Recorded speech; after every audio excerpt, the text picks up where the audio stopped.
A paz do Senhor a todos. Amém. Queridos,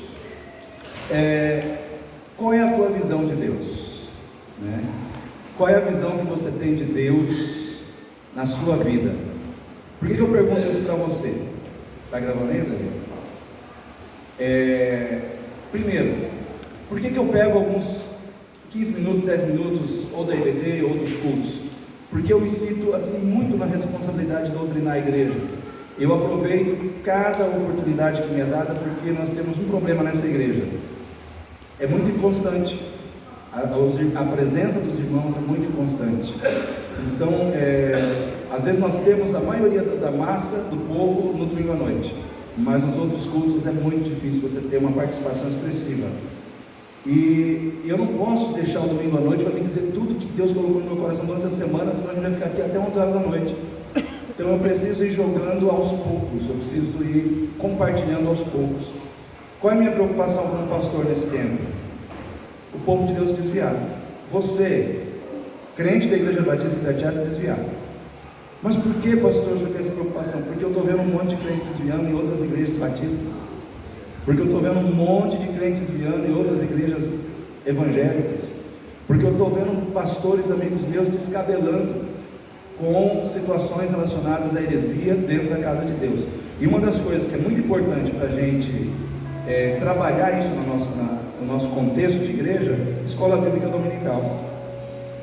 Escola bíblica dominical para mim é fundamental, é essencial.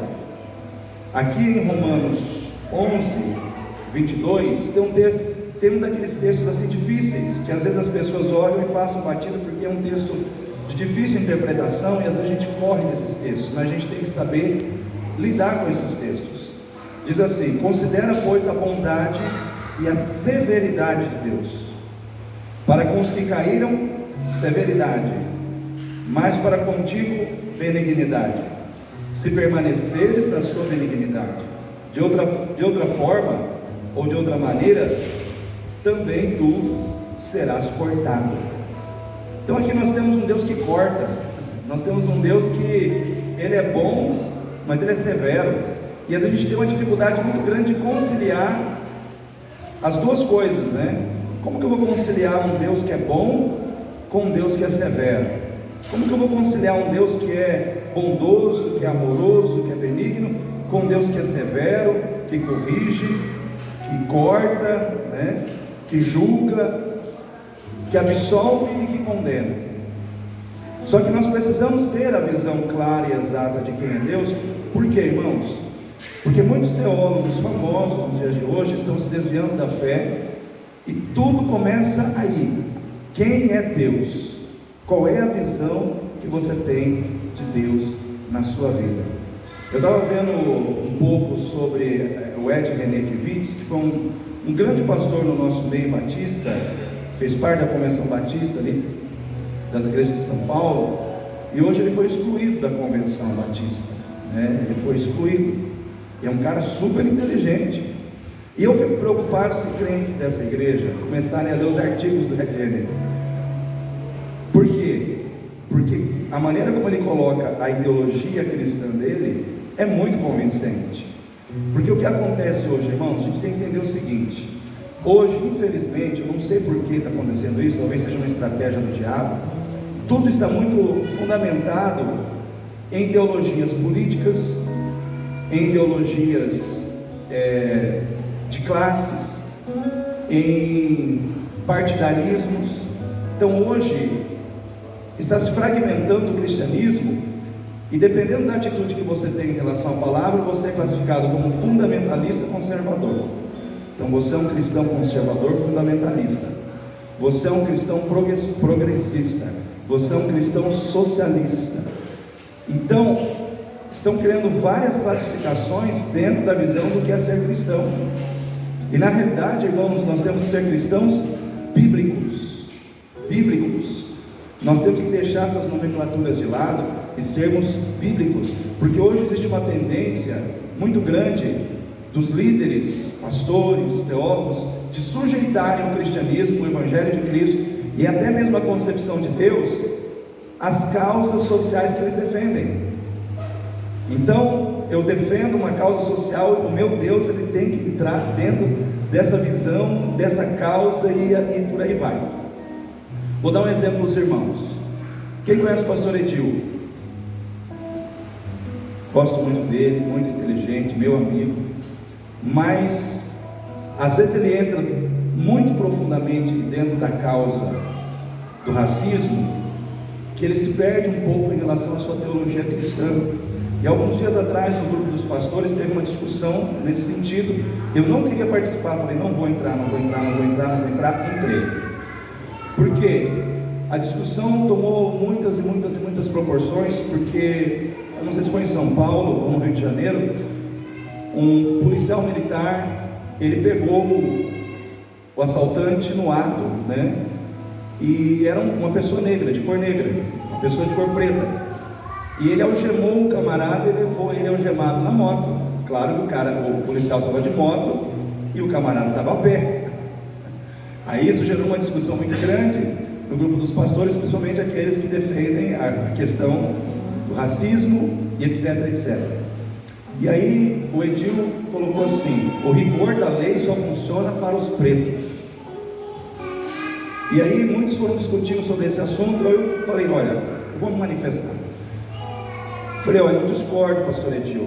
O rigor da lei ele não é para os pretos ou para os brancos. O rigor da lei, infelizmente, é para os pobres. Porque se você no Brasil hoje, não importa se você tem a cor da pele preta ou a cor da pele branca, mas se você tem dinheiro, a justiça, você compra a justiça. A justiça, ela funciona para te defender. Não importa se você é preto, não importa se você é branco. Se você tem dinheiro, você faz a justiça funcionar em seu favor. Aí eu falei, bom, esse é um ponto de vista meu. Segundo, em relação a racismo, o que eu vejo? Eu vejo que muitas vezes as entidades que defendem essa causa no Brasil, elas o fazem de forma errada e de forma radical, às vezes classificando situações de racismo como expressão de racismo que não tem nada a ver com racismo. Tipo, frases assim, o leite é branco, frase racista. Mas você vai falar que o leite é o quê? Cor de rosa? Verde? Se o leite é branco, o leite é branco, né? Denegrir. Queridos, é um termo usado há muito tempo, né? Denegrir significa manchar. Mas quando você usa essa expressão, você não está pensando em eu estou aqui pensando em exaltar quem é branco e diminuir quem é negro. Tem nada a ver uma coisa com a outra. E assim outras frases. Eu falei, então o problema é que muitas vezes as pessoas estão criando na cabeça das pessoas um racismo ou formas de expressão de racismo que não existe. Aí eu dei o exemplo da Magazine Luiza, do Magalu, que no seu programa de contratação colocou lá: só contratamos pessoas negras, não contratamos pessoas de cor branca. Ou seja, isso é uma hipocrisia, né? Isso daí é uma atitude totalmente errada. É você combater o racismo negro criando um racismo branco.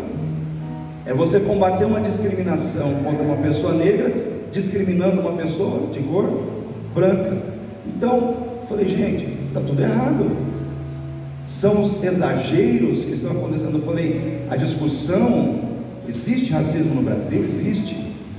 Lutar contra o racismo, uma causa nobre, precisa, né? Mas o problema não é esse. O problema é que estão criando exageros em cima dessa situação.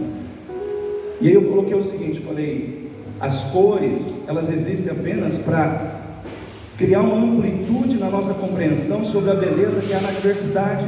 Por exemplo, as folhas das árvores tinham que ser verde, como o céu de dia precisava ser azul e as nuvens precisavam ser brancas, como também o céu de noite precisava ser escuro para que as estrelas pudessem revelar o seu brilho. Mas cores são apenas características, elas não definem o valor de algo ou de alguém, porque o valor de uma pessoa não está na sua cor, está nos valores que ela carrega dentro de si. Então, cores são características e nunca deixarão de ser características. O problema é que nós estamos vivendo uma sociedade que quer jogar o negro contra o branco e o branco contra o negro. Isso é tudo errado.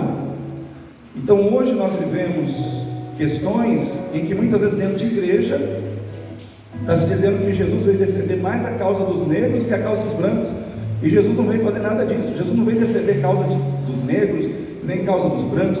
Jesus veio arrancar o pecado do homem. Não importa se ele é negro, não importa se ele é branco, não importa se ele é pobre, não importa se ele é rico. Nós precisamos entender que hoje existe uma manipulação muito grande, ideológica, trabalhando na nossa mente e tentando construir de forma exagerada concepções erradas de questões sociais, de questões religiosas. Então, por exemplo, Deus ele é bom, mas Deus também é severo. Deus ele acolhe, mas ele também julga e trata aquele que ele acolheu. Moisés, por exemplo, quando ele bateu na rocha, o que Deus fez com ele? Qual que foi a determinação de Deus? Não vai entrar na terra prometida. Se essa questão fosse julgada nos dias de hoje, pela escola teológica de hoje, os teólogos iam colocar Deus no banco dos réus e dizer: Deus está errado. Por quê? Porque Moisés dedicou toda a vida dele, sacrificou sua esposa, sua família, foi para o deserto, e só porque ele bateu numa rocha, Deus não deixou ele entrar na terra prometida. Ou seja, Deus não tem o direito de ser um Deus severo. Deus não tem o direito de ser um Deus que muitas vezes corrige, e corrige com severidade as nossas vidas. Deus é um Deus de princípios, irmãos, e às vezes princípios deverão ser colocados até mesmo acima de pessoas que nós amamos. Vou dar um exemplo. Deus amava Jesus, mas entre tirar Jesus da cruz e honrar o princípio da salvação pela graça, qual que Deus fez? Qual que Deus honrou? Salvar o seu filho por amor da cruz, ou honrar o princípio da salvação pela graça e manter Jesus no madeiro? Os irmãos conseguem compreender o que eu quero dizer? Se você não tiver uma correta percepção de Deus, você vai começar a ter uma visão de um Deus que não é Deus. Se eu tenho uma visão distorcida de Deus, eu vou ter um entendimento distorcido de Deus, eu vou ter um comportamento distorcido, eu vou ter uma vida distorcida, eu vou ter um caráter distorcido.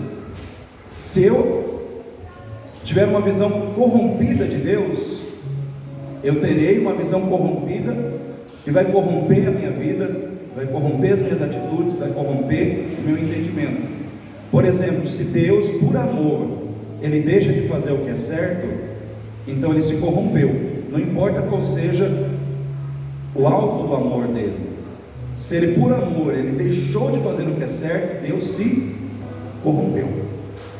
Vocês conseguem entender o que eu estou explicando? Só que isso, para muitos teólogos, não importa. Importa que Deus é amor. Não importa se Deus se corrompeu. Aí o que acontece? Se Deus, o pensamento humano é assim: se Deus pode, eu também posso.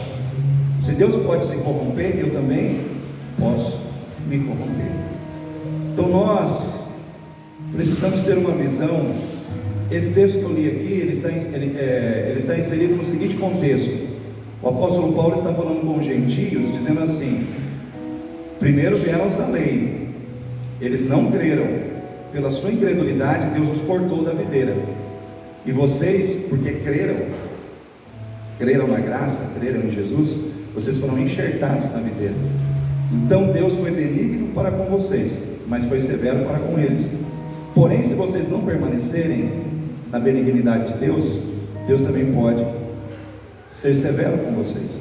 Ou seja, existe a possibilidade da gente decair como aqueles que decaíram também no passado, se nós não vigiarmos. Então hoje nós temos que vigiar muito o nosso entendimento. Como que nós estamos entendendo a vida cristã?